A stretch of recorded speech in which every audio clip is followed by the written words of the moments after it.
Welcome back to rising Pakistan. Scene on करते हैं आपके सोशल मीडिया मैसेजेस का और देखते हैं किसने कहां से क्यों और कैसे याद किया है और हमारे लिए क्या तोहफा भेजा है। जी कंट्रोल रूम उस्मान जरा प्ले करें ना। सबसे पहले हमें याद किया है गिलगित बल्तिस्तान डिस्ट्रिक्ट शगर से और नाम इन्होंने नहीं बताया अपना। भाई अपना नाम भी तो बताया करें ताकि हम आपका एक्चुअल स्पेशल थैंक यू कह सकें। लो जी, शगर की कितनी खूबसूरत तस्वीर है। वो पहाड़ों के ऊपर जो बर्फ पड़ी है उसको जरा मिस नहीं करना आपने, है ना। और फोरग्राउंड में अच्छी कॉम्पोजिशन है वैसे। ओ ब्यूटीफुल, वाह जी वाह, सुभान अल्लाह सुभान अल्लाह। जरा करिश्मा देखें कुदरत का कि ये पहाड़ कब से सदियों से यहीं खड़े हैं, यहीं पड़े हैं, लेकिन उनका ग्रैंडर, उनका हुस्न, उनकी खूबसूरती। और पाकिस्तान तो मालामाल है कि आप बलूचिस्तान के पहाड़ों से, कभी किसी ने कोयटा से पंजाब की तरफ अगर बाय रोड सफ़र किया हो तो आप एंजॉय करेंगे कि वो एक खूबसूरत पहाड़ों का सिलसिला होता है जिसको आप एक्सपीरियंस करते हैं। फिर एक सिलसिला होता है जो गिलगित जाते हुए आप पहाड़ों को एक्सपीरियंस करते हैं। वो एक और ही करिश्मा है खुदा का कि आप उसमें जाते हैं और आप बिल्कुल हैरान रह जाते हैं कि ये एक्चुअली ये असली पहाड़ है या किसी ने कोई बहुत बड़ा किसी बड़ी फिल्म का सेट लगा हुआ है। कई बार मुझे तो ऐसे लगता है कि ज़रा टच करके देखें पहाड़ हैं भी या नहीं, कि ये कोई इमेज तो नहीं है, कोई एआई ने, आर्टिफिशियल इंटेलिजेंस ने तो ये कोई करिश्मा नहीं दिखाया। सो इसलिए हमारा मुल्क जो है वो बहुत डाइवर्स है। सिर्फ पहाड़ों की आप फॉर्म्स देखें, मारगला की पहाड़ियों की बिल्कुल अलग फॉर्म है। स्वात की साइड पे आप चले जाएं तो वो पहाड़ों का अपना ही हुस्न है। मरी और गलियात की तरफ जाएं तो वो पहाड़ बिल्कुल लगता है किसी और मुल्क में आप आ गए। सो इस हवाले से आप देखिए कि हमारे सहरा भी बहुत जुदा हैं, हमारी कोस्टल बेल्ट बहुत यूनिक है और पहाड़ एक से बढ़ के एक आपको मंजर देखने को देते हैं माशाल्लाह। अच्छा जी, अहमद खान ने करकी मानसेरा से, अब ये करकी है या कड़की है ये आपने हमें बताना। करकी है ना जी, ओके, रे नहीं है रे है। करकी मानसेरा से अहमद खान की तस्वीर आई हैं। लेट्स सी क्या भेजा है इन्होंने। अरे वाह जी, ब्लैकबेरीज, ब्यूटीफुल ब्यूटीफुल। उफ, मेरा तो अभी से दिल कर रहा है कि फ़ौरन उतार के इनको तोड़ के खाया जाए, लेकिन तस्वीर भी बहुत खूबसूरत ली है आपने अहमद, वेरी नाइस। और ये देखिए ये चश्मा पहाड़ों से निकलता हुआ कितना खूबसूरत लग रहा है।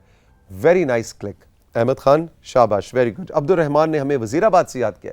लो जी, वजीराबाद वालों की एंट्री होने लगी है राइजिंग पाकिस्तान में। और रे लो जी, ये तो राशिद का दोस्त आ गया। राशिद, क्या कौन सी नस्ल है ये? बजरी पैरट्स। ये बजरी पैरट्स हैं और क्या खूबसूरत। होए होए होए होए, तो भाई का सीन है। भाई को पता है कि मैं मॉडल हूँ, है ना, सही मॉडलिंग वाला प्रोफाइल दिया है।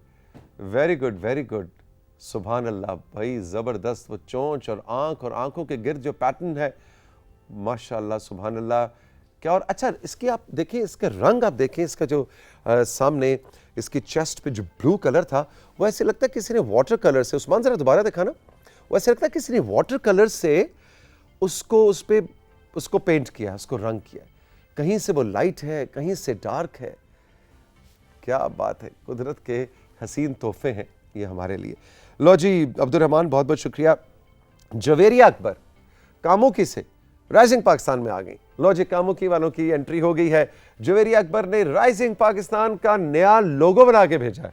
वो कह रही है इसमें जो सामने गमला पड़ा हुआ होता है वो भी उन्होंने बनाया। आज वैसे गमला हमारा चेंज्ड है, वो दूसरा पौधा। आपको पता है इन पौधों को, जो राइजिंग पाकिस्तान के प्लांट्स हैं हमारे प्यारे प्यारे दोस्त, इनको हमने धूप भी लगवानी होती है, तो इनको कभी हम बाहर भेजते हैं, कुछ अंदर आ जाते हैं। तो आज ये वाला गमला ड्यूटी पे नहीं है ना, यानी फातिमा की बात नहीं कर रहा मैं ये इस पौधे की बात कर रहा हूँ। हाँ, फातिमा भी ड्यूटी पे नहीं है, ये वाला पौधा भी ड्यूटी पे नहीं है। आज ये हमारा दूसरा पौधा है। कोई बना सकता है फ्रेम जी?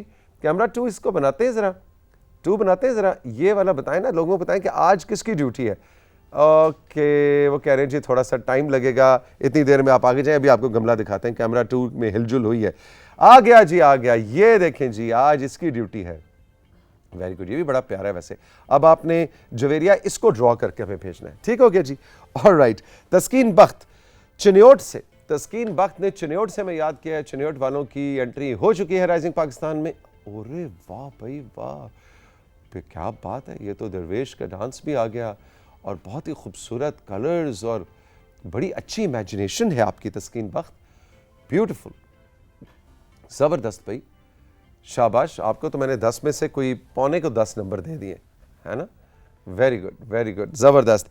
अच्छा जी, महक नईम नारोवाल से, नारोवाल वालों की एंट्री हो चुकी है जी। महक ने क्या भेजा है? अरे वाह भाई वाह महक, ब्यूटीफुल ब्यूटीफुल ब्यूटीफुल। ये देखिए जी दरख्त है और घास रेड रंग की, मैंने पहली दफ़ा देखी है वैसे।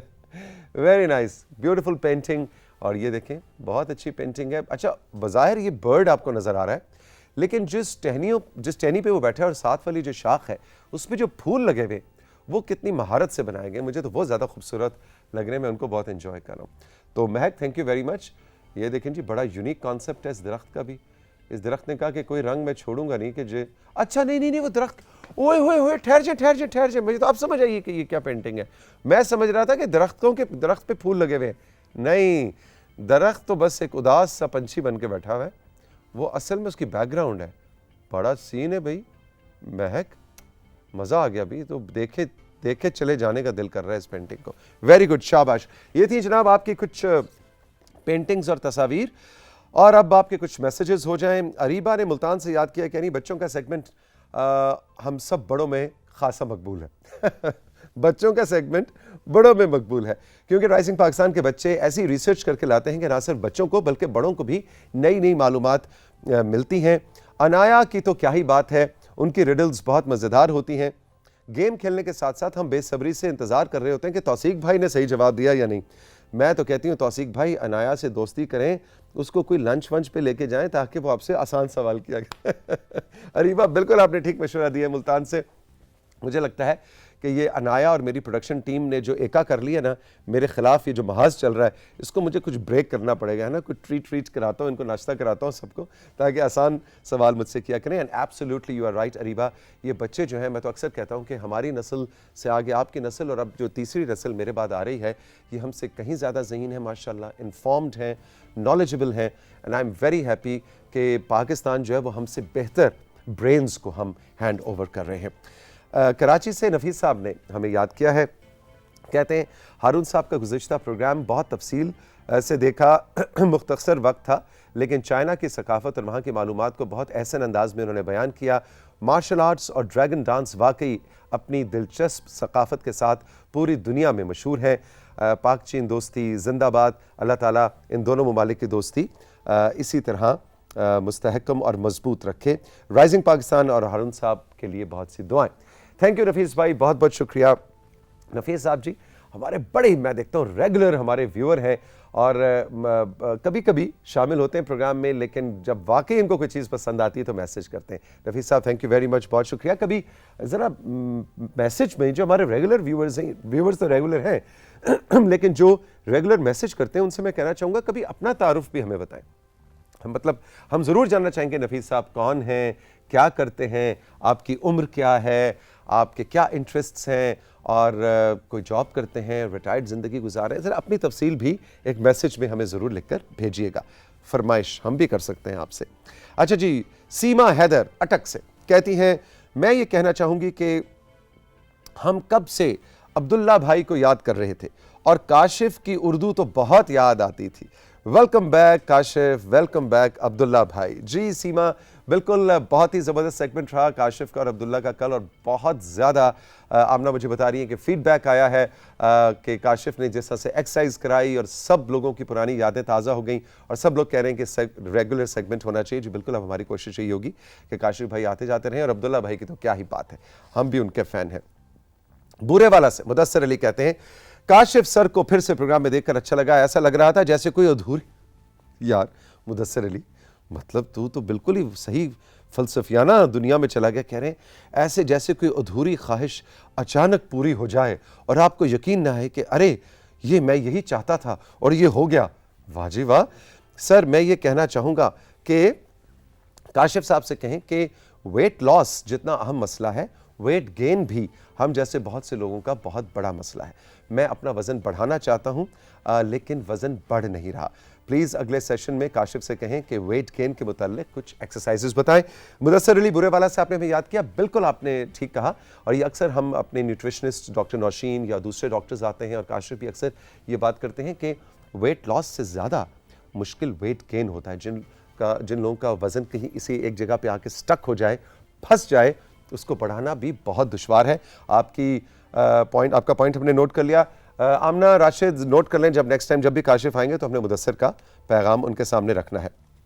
पेशावर से याद किया हमें अहमद खान ने, कहते हैं वाह जी वाह, वाह जी वाह, कल का गेस्ट सेगमेंट लाजवाब था, क्या बच्चे थे ये। गेम डेवलपर्स की तमाम बातें इतनी मोटिवेटिंग थी कि हैरान कुन। अब खेल ही खेल में हम पैसे भी कमा सकते हैं, वो भी हजारों नहीं बल्कि लाखों आराम से अर्न किए जा सकते हैं। अहमद खान पेशावर से। आखिरी जुमले पे मुझे जरा एतराज है कि आराम से कमाए जा सकते हैं, आराम से नहीं, बहुत मेहनत। गेम डेवलपमेंट भी, जैसा कि कल हम देख रहे थे, नबील और दूसरे भाई का नाम क्या था जी, राफे और नबील की बातें हम सुन रहे थे। आसान नहीं है, देखिए जिंदगी में कोई चीज़ भी आसान नहीं होती। हाँ, आपकी मोहब्बत, आपकी लगन, आपका पैशन उस चीज़ को आसान बना देता है, लेकिन काम बहुत मुश्किल होता है। अगर ये जैसा हमारे नासिर भाई हैं जो रोज़ हमारा स्टूडियो सुबह आके क्लीन करते हैं, तो मैं कहता हूं कि वो इतनी महारत से सफाई कर रहे होते हैं, मैं देखता हूं, मैं कहता हूं यार नासिर कितना अच्छा हमारा स्टूडियो क्लीन करता है। अगर ये काम किसी अनाड़ी को दिया जाए जिसको सफाई ना आती हो तो यही काम मुश्किल हो जाएगा, लेकिन अगर आपको वो काम आता है और लश पश ये देखें कैसा चमक रहा है, तो नासिर भाई क्योंकि काम इतना अच्छा करते हैं कि शायद उनको आसान लगता हो। तो जो काम पैशन से किया जाए, मोहब्बत और लगन से किया जाए, वो आसान है, और जो काम चोरी से किया जाए, दिल चुरा के किया जाए, वो मुश्किल है। तो अहमद खान, आप भी बहुत से पैसे कमा सकते हैं, लेकिन जो भी पैशन इख्तियार करें, लगन से, मेहनत से, शौक से उसमें काम करें और ईमानदारी से काम करें। अच्छा जी, कबीर वाला से सोनिया कहती हैं आदाब तौसीक भाई, आदाब जी, आदाब आदाब। अगली बार कौन से इलाके में राइजिंग पाकिस्तान को लेकर जा रहे हैं? कराची और पेशावर के मेहमानों से तो बहुत अच्छी मुलाकात रही, आप राइजिंग पाकिस्तान को कराची और पेशावर लेके गए थे, हमें बहुत अच्छा लगा। अब कहाँ का इरादा है?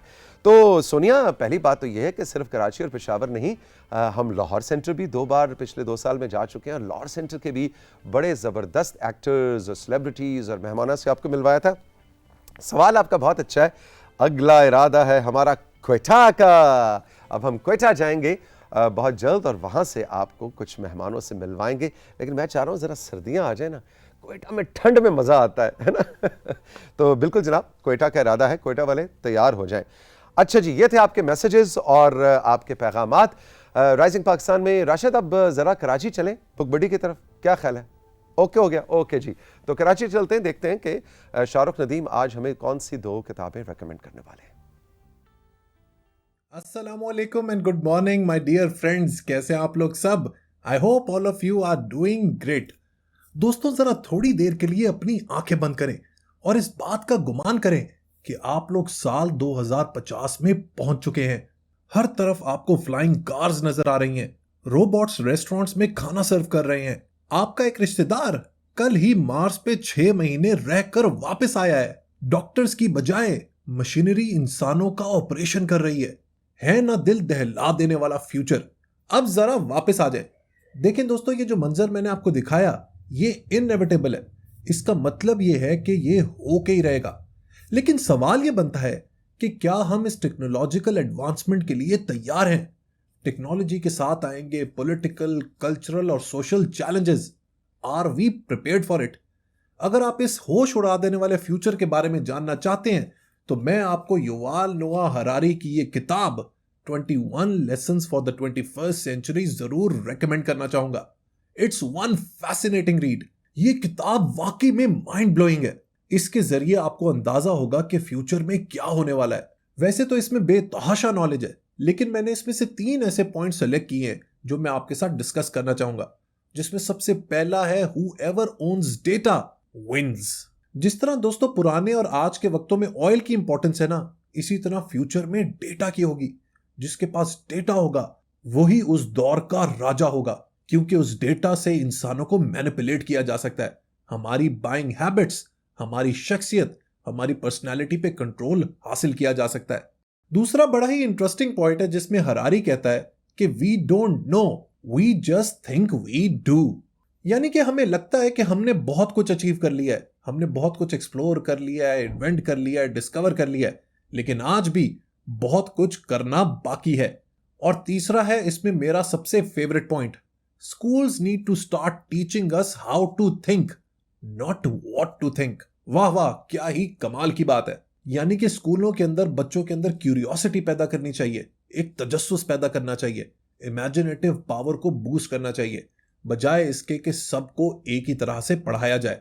सो युवाल नोआ हरारी की ये जो किताब है 21 lessons for the 21st century, ये आपको मुस्तकबिल के बारे में प्रिडिक्ट करने में और समझने में बहुत मदद दे सकती है।